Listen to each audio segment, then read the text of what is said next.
Today we're looking at comprehensive credit reporting, otherwise known as CCR. This is a pretty big topic and one we get a lot of questions about, so we'll try and cover as much as we can in today's session. Firstly, I'll start off by saying that the overall concept between Australia and New Zealand is the same, and therefore most of the information in today's session is relevant for both. We will, however, cover off the differences throughout where relevant. So what is CCR? There's often confusion in this area, so we'll go over what CCR is and what it is not. CCR is both reporting on and receiving information about the timeliness of a borrower's payments over a maximum period of the last 24 months. The reporting on is information sent from lenders or account providers to the credit bureaus, and receiving is information sent as part of a credit check by a credit bureau to their subscriber, otherwise known as the lender. It is also commonly referred to as positive credit reporting, as the information includes potentially positive data if a borrower or account holder consistently pays on time. You can see these on-time payments reflected, like in the image shown here, with a green 0 reflecting on-time payments, for example.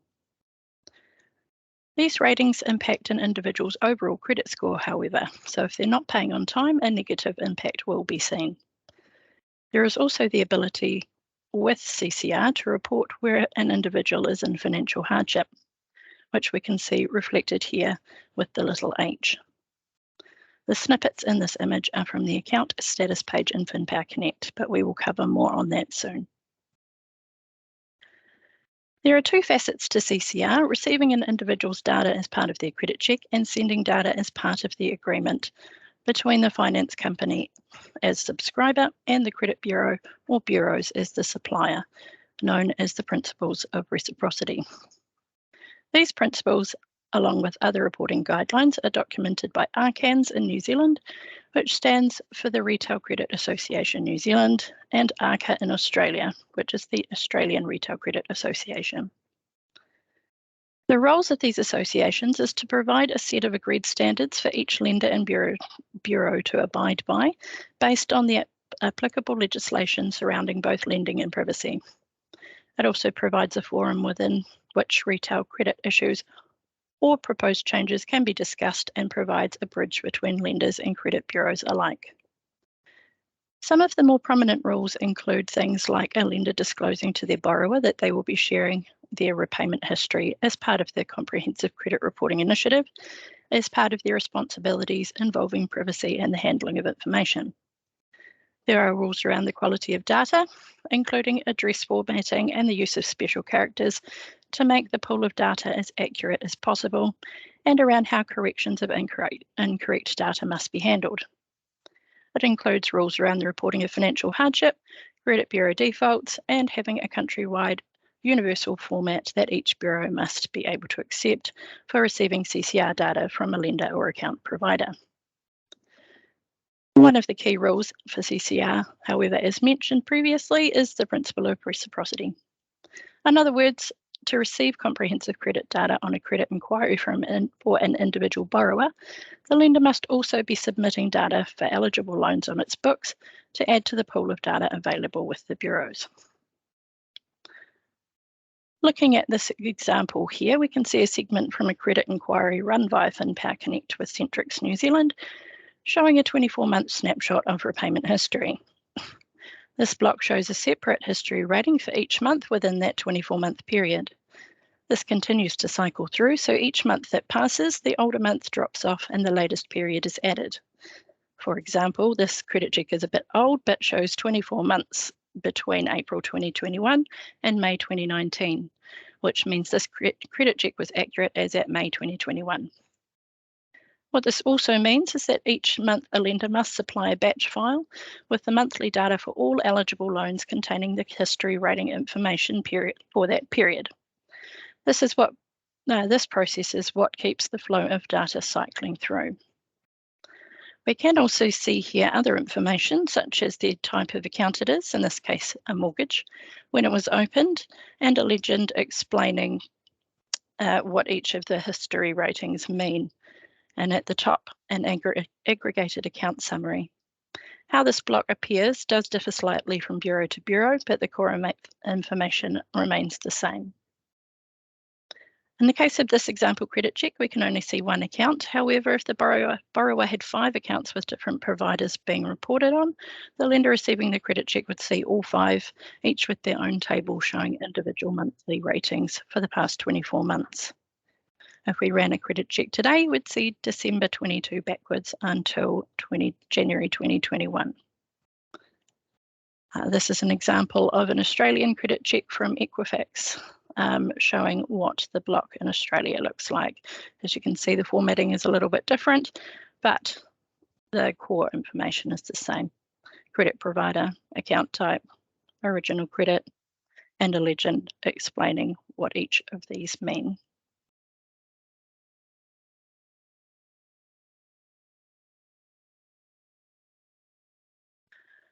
Credit Bureau defaults versus CCR. So before we jump into the flow of information and the configuration side of things, I wanted to briefly cover off the area that is most confused with CCR, which is Credit Bureau defaults. Defaults are a separate reporting tool to record a serious default on an individual's credit file. We have covered off a brief explanation on this in a previous training session as well. The difference between a Credit Bureau default and CCR is shown in this table. The default is listed for 5 years and commonly includes a large balance, sometimes the entire balance of an individual's loan or account that is in full contractual default. It appears in its own section on credit reports and will state details of the lender, when it was defaulted, the original value, the current value, and the status. Even when the amount is paid, the record will remain on the credit file and appear on an individual's credit inquiry until the 5 years has passed from the original date of default. As covered earlier, CCR instead is a 24-month snapshot showing ratings for each month over the last 24-month period, with the ratings representing the timeliness of borrowers' payments to their accounts. Depending on how many facilities the client has, there may be several records that appear. For example, a borrower may have a loan with more than one lender, a power account, internet, or a mobile phone facility, or a buy now, pay later account or two. If the account provider is subscribed to CCR and they supply data, they're also adding, as mentioned, to the pool of information held at the bureaus that is available to then appear on said credit inquiry. Because CCR keeps cycling through month by month and the lender receives arguably much more information about an individual's overall credit position, it's a great way to get a clearer picture of a potential borrower's real affordability and potentially patterns of poor payment history, or conversely confirmation that they're really regularly good payers. It also means that if the borrowers have a temporary bump in the road for a month or two, it doesn't impact them for as long as a credit bureau default would on their credit file, and makes things easier to explain on a loan application, along with other supporting evidence that since that tricky time all has been well. Basically, CCR and defaults both provide a prospective lender with information about their borrower's creditworthiness, but in different ways, and in conjunction can provide a lender with a more informed basis to assist with making decisions on applications that might be right on the line or just outside normal credit policy, and aid in mitigating some of the perceived risks. For example, a borrower, let's call her Amy, applies with a loan with the Lonely Loan Company. And when they complete the credit check, they see Amy has a $2,000 default listed 4 years ago to another lender. Amy has paid the default, and it's showing as paid on her credit check.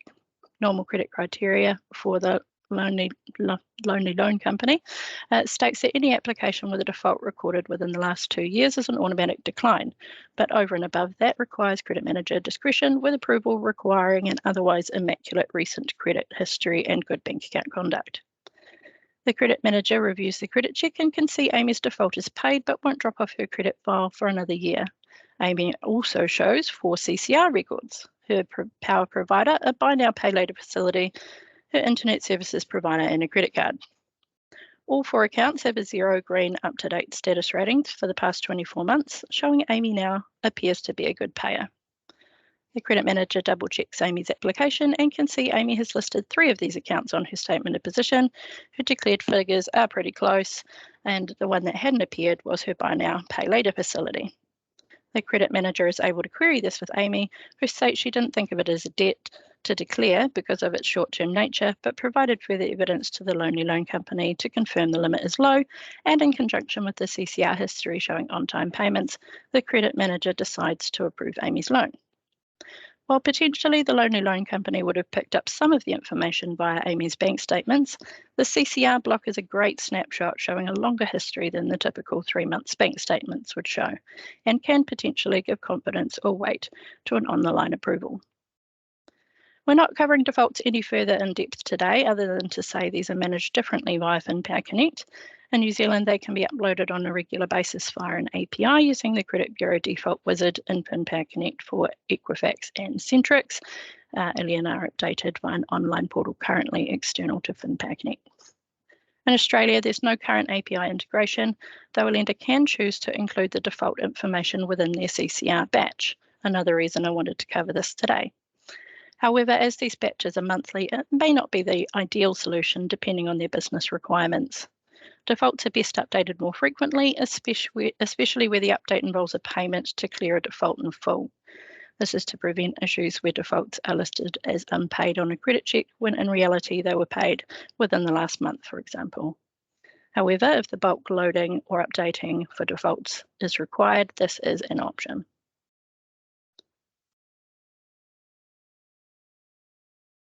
Congratulations if you're still with me. That was a bit of a mouthful.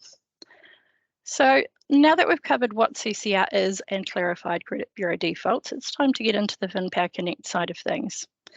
Receiving credit information is easy once a lender is licensed for CCR and the Bureau has received their first data supply.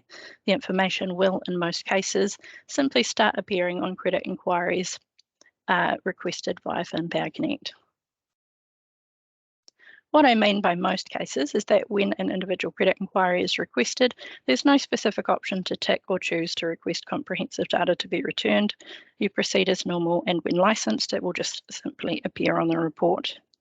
Equifax in Australia is an exception to this, where the user needs to make sure that they select the comprehensive report as an option when going through the credit inquiry wizard. Supplying CCR data takes a bit of configuration, but once it's all set up, provided the instructions are adhered to clearly for the exports, including making sure that each batch of data that is extracted is successfully uploaded to the lender's chosen bureau or bureaus, it's a painless process.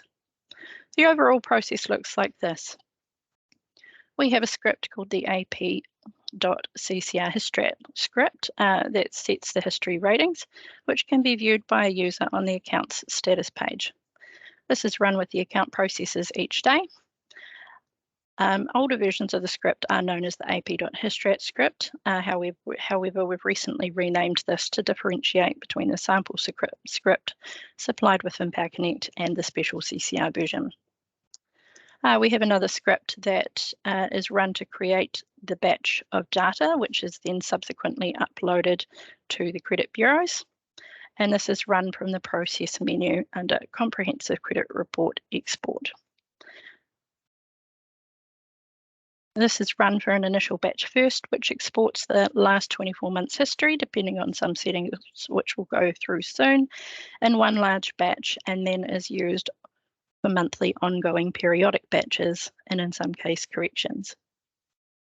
It's important to run an initial batch in test mode first and submit this to the Bureau so that the lender can get appropriate feedback about data quality, as there are many things that can cause the data to be rejected, such as poorly formatted addresses and incorrect characters. The periodic batches contain, as mentioned, the monthly history information for the previous period. As the AP.CCR histrat script sets the history ratings on an account record, and this runs with the account processes, it's crucial that the CCR export is not run until all have been set for that period. The rating that is sent is the rating as at the last day of the previous period. For example, the rating as at 31st December 2022 is what will be sent in the December 2022 batch run on the 5th of January 2023. In other words, the export should not be run until at least the 4th or 5th day of the next month to allow time for the ratings to be fully set for the last period.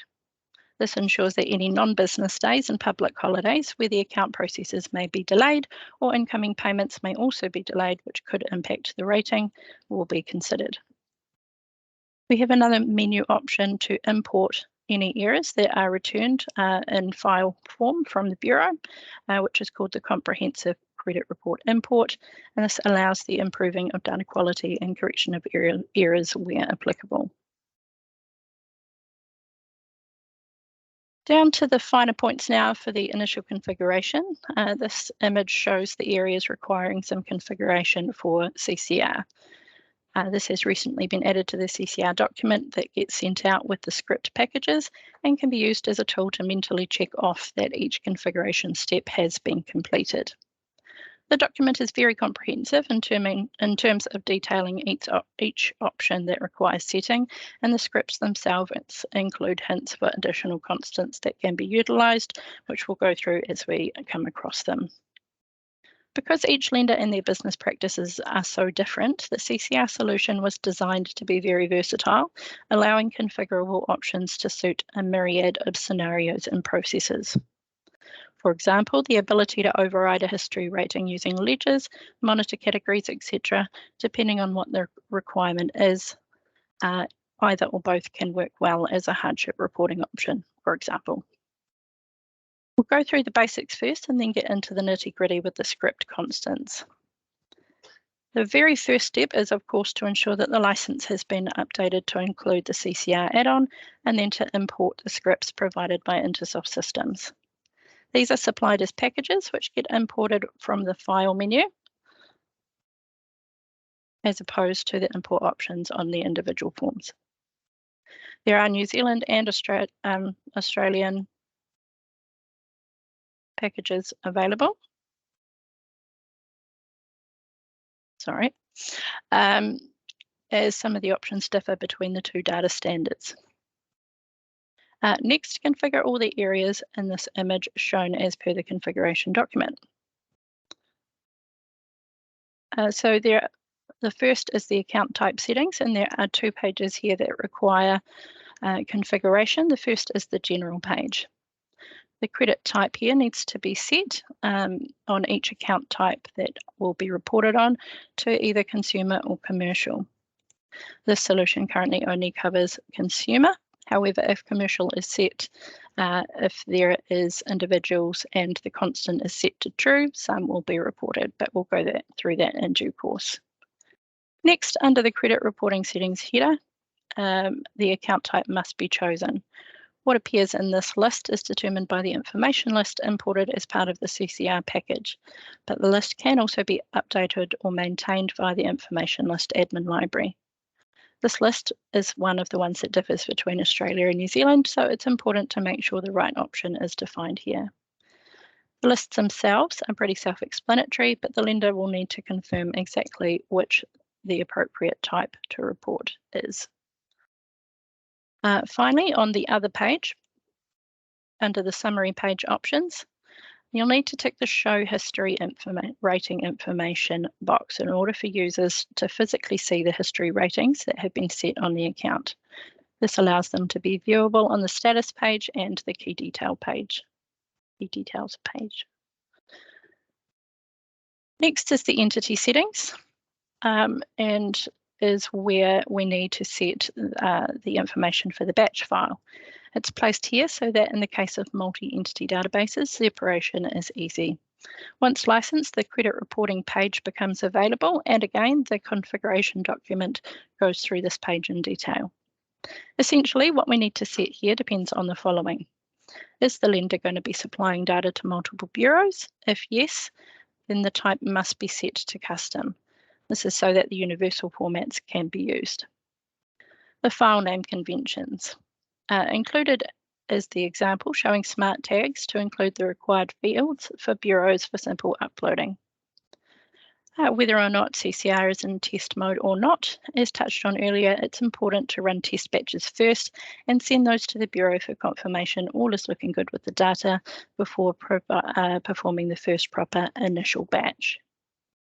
Next, the available batch types. This determines the options that are available when using the export function. Once the initial batch is complete, you would tend to untick this option to prevent users from accidentally exporting the wrong batch type. Notification and provider details, which are the details of the company. The signatory ID is supplied by the Bureau, and when going to a multi-bureau situation, it's important to get the subsequent bureaus to use the same signatory ID where possible as the first, so that the one file can be easily uploaded for all bureaus. The industry type comes from another information list supplied and must be set. In New Zealand, this is typically set as F for finance services, and Australia, this is C for credit. If you're unsure, you can refer to the RCANZ or ARCA definitions for clarification. The information lists, we've already covered these, but just to briefly show you, these are what are imported as part of the package.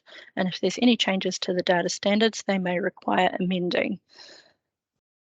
So the two that are supplied are the credit reporting account types and the credit report industry types.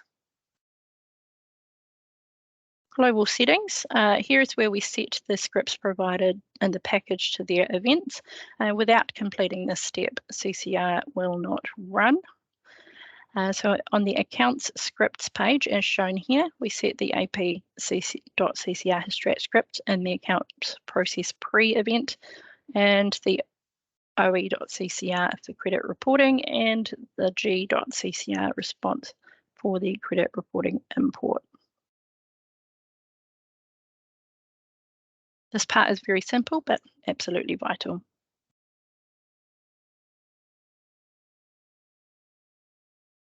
Finally, before we jump onto the scripts themselves, there is a supplied report template called rep.ccr.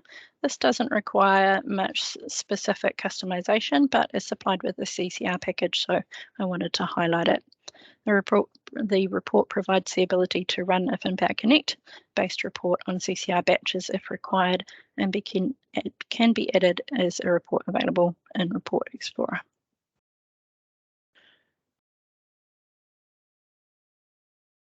Onto the script. So we try to include as many helpers as possible with these scripts.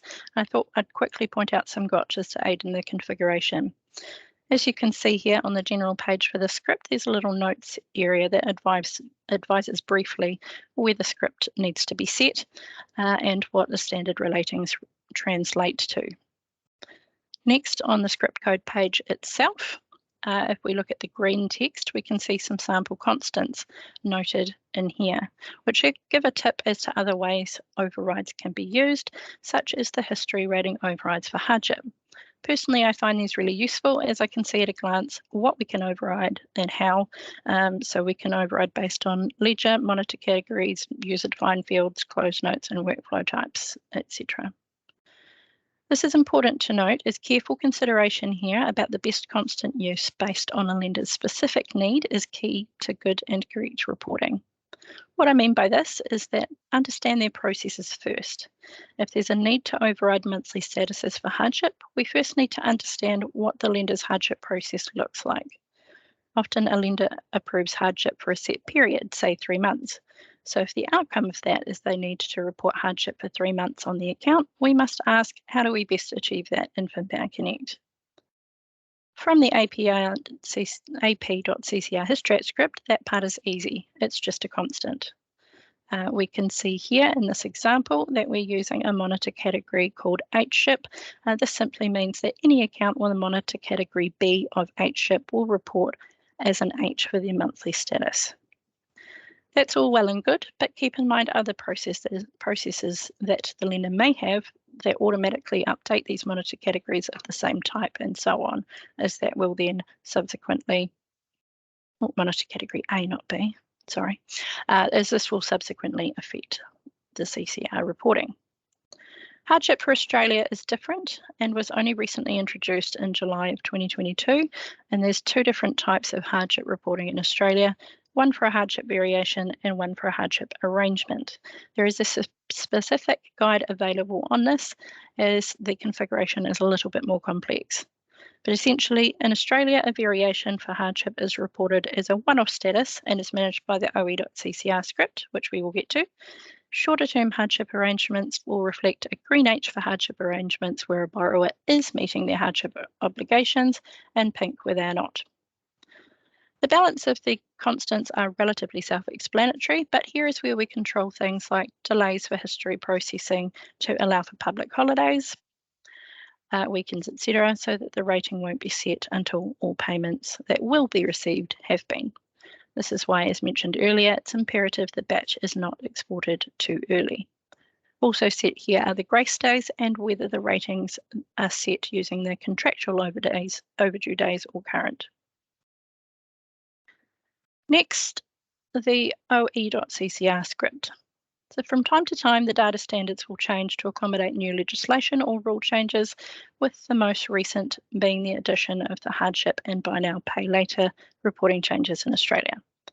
Therefore, it is very important to ensure that you're using the most up-to-date version of the CCR scripts. The version can again be checked on the script code page in the green text where we have the update history.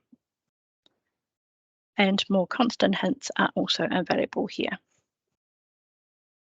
This time on the constants, we have control over what will or won't be included in the batch file, what format the batch file will be in, and more.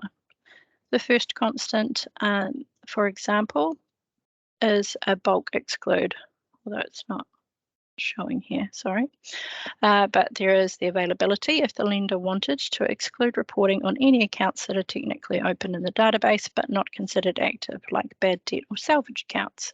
It is up to the lender and their understanding of reporting requirements as to whether an exclusion is appropriate or not. There is a mask data option for testing only, which masks names and dates of birth for extra security. When running production exports, this should be set to false. The next two are date constants, and it's important to understand them and how they work. They are available to aid in disclosure requirements. For example, if a lender has only recently changed their terms and conditions or contract information to declare that they will be supplying CCR data, there may be different requirements based on when the accounts were open. So if the start date new constant has a date set, any accounts opened after this date will be included in the export. If the start date existing constant has a date set, accounts opened before the start date new will only have periods dated after this included. If the start date new constant has a date set and existing is blank, only accounts opened after the start date new date will be included.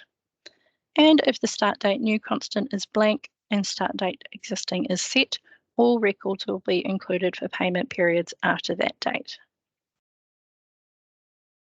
Handle AKA is fairly self-explanatory and will include a client's other name. Custom export format is where we set the universal format. So in New Zealand, this is RCANZ XML, and for Australia, this is ARCA XML. The hints are over here in the notes section. While some bureaus have their own format that can be set on the entity, as covered earlier, it's generally recommended that they use the universal format in case they decide to supply data to multiple bureaus or change bureau down the track. The include commercial constant should only be used if required and will include clients who are individuals, even if the account type is set to commercial. It will not report on accounts in a non-individual entity.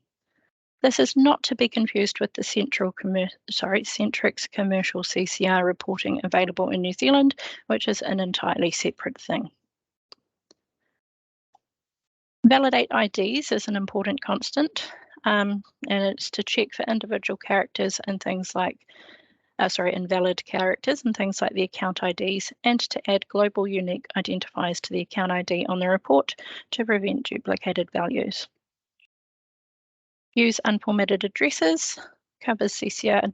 CCR data may be rejected by the bureaus if the addresses are formatted in an invalid manner. So in some situations, it may be better to just submit unformatted addresses and allow the bureau to use their own functionality to handle the data. To do this, you set this to true. The account status. The account status type constants are available to override the overall account status reported in New Zealand, which is the exception, different statuses in New Zealand and one exception in Australia, which is the hardship variation. In New Zealand, the account status H, in Australia, the account status H can be used to indicate a restructure or payment arrangement altering regular instalments has been completed. After this has been reported, the account returns to normal CCR monitoring. So it's my understanding that this would be used in cases where the overdue values are being cleared and the account is essentially starting over on new terms. In New Zealand, there's various overriding account statuses that can be used, which are included in the CCR configuration document. The next script, G.CCR response, is the script used by the CCR import event as mentioned earlier. The constants available here are fairly straightforward. You're just including the format of the file that you're going to be including and a few other options, including whether or not to display successfully reported items, whether to add a fail account log with an action date for user follow-up, whether to suspend CCR on an account that has had an error, and whether to add an audit record for warning responses. Those are the three key scripts for the day-to-day processing, but there is a few additional extras used for different reasons. These are the G.CCR UA script, the summary page block overrider, the UT.CCR CAN script, and the UT clear script. We won't cover these as much, but I will just go over briefly what they do. So this one here is a general sample script designed to show an example of unattended automation of the export CCR process via scheduled task, etc. And in some cases upload to the Bureau directly. Currently, only the Centrex NZ API upload is included, which is not widely used. However, it's a good base script for further customization. The UT-CCR CAN script is available for extreme circumstances or during testing where it may be desirable to cancel CCR data that has already been processed. It's important to note that once cancelled, the affected records cannot be exported again for that period. The script will set the status of the applicable records to cancelled, and if the CCR data has already been uploaded to the Credit Bureau, then this should only be used in consultation with the Bureau, as they will also need to remove the data. The UT Clear script is a handy little utility, very useful during the testing phase, and will clear out the previously set account history ratings. And finally, a summary page function library option is available for Australia for the hardship reporting, which simply overrides the current summary to display the two different hardship options more accurately in the user interface. Typical customizations for automation include, as mentioned, a script to automate the running of the export and for a custom solution to upload the batch files via SFTP to the bureaus. Just a quick recap before we finish up. The processing of CCR is easy provided you stick to the following rules. Number 1, follow the initial configuration steps very carefully and completely. 2, run the account processes at least twice the first time to set the account history ratings prior to attempting your first CCR export batch. 3, exporting data is easy once configured. It's simply done from the process menu. And unless completing testing or your first batch. The type should be set to periodic. Your date should be the last date of the previous period, and you should not run the export until you're confident all history ratings are set and correct for the previous period. Rule of thumb, don't export until at least the 5th of the next month. And number 4, don't forget you can see the available statuses on an account, which makes testing your overrides a lot easier. For example, here we can see a hardship override in New Zealand, or this is what the Australian override example looks like here. We have come to the end of our session today. Thanks for bearing with me. It was a long one, but as always, if there's any additional information you seek, don't hesitate to contact the application support team for user interface queries or code support in relation to code-specific questions.